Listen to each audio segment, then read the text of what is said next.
My brother's funeral smelled of lilies and stale air. People murmured platitudes into paper cups of coffee.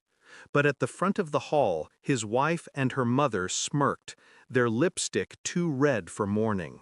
They handed me a bill for the service. "Your brother left everything to us," her father whispered, leaning close. "He said you were a disgrace. Pay up." I didn't flinch. I'd learned long ago not to bleed in front of scavengers.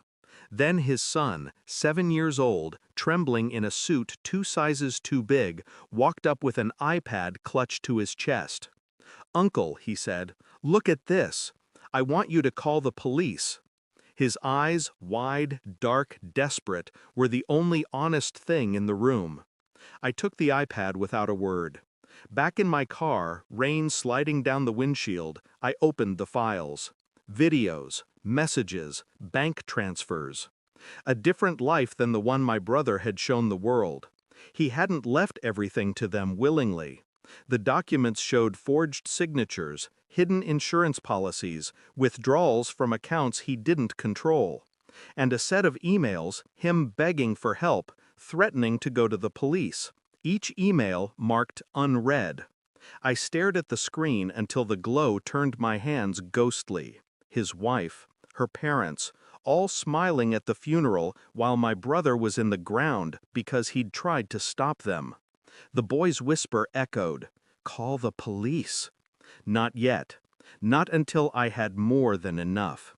I started where they thought I wouldn't. Tax records, land deeds, medical bills. I knew their habits. I'd seen them circle my brother like hyenas during his last hospital stay, always talking about future security. Night after night I built a map. Shell companies, hidden accounts, properties held in straw names. I requested the autopsy under my legal right as next of kin. Found anomalies in the toxicology report, traces of a sedative my brother never used. I drove 3 hours to confront the pharmacist. He cracked in 10 minutes, confirmed the prescriptions were filled by someone else using my brother's ID. Meanwhile, I kept visiting the boy. Every time, his eyes were duller, his speech clipped like he was rehearsing silence. He'd been told not to talk. But he still handed me fragments, photos of documents, whispered names, a key to a storage locker. The locker broke everything open. Inside were my brother's real files, signed statements, witness accounts, a burner phone with call logs. Enough to bury them. But I wanted them to feel it first. The final piece came from the coroner. An amended death certificate. Cause of death changed to undetermined pending investigation. I printed every file, bound it like a book. On the cover, a single word: evidence. I arrived at their house unannounced. They were eating dinner, wine glasses tilted, candles lit. The picture of domestic victory. I placed the binder on the table. No greeting, no accusations. She opened it. Her mother leaned in. Her father's hand froze around his fork.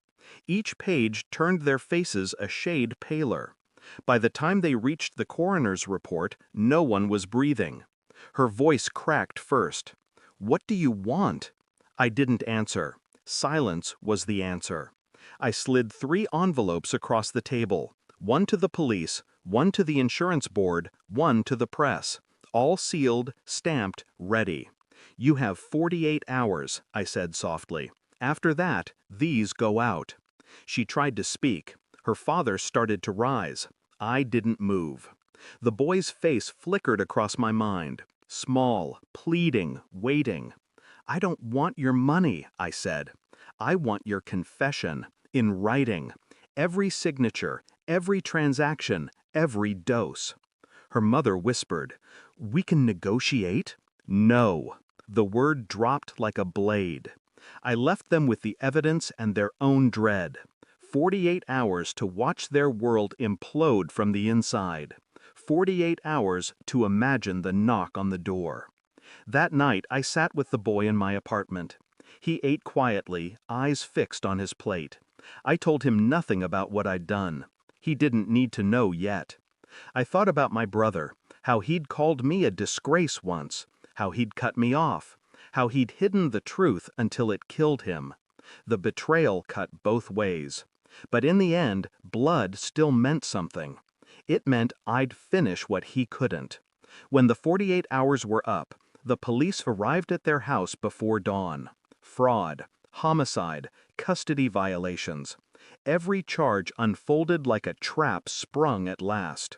I didn't watch the news. I just sat with the boy while he slept on my couch, his breathing steady now, no tremor in his hands. I didn't feel triumph, only the quiet, the kind you hear after a long storm.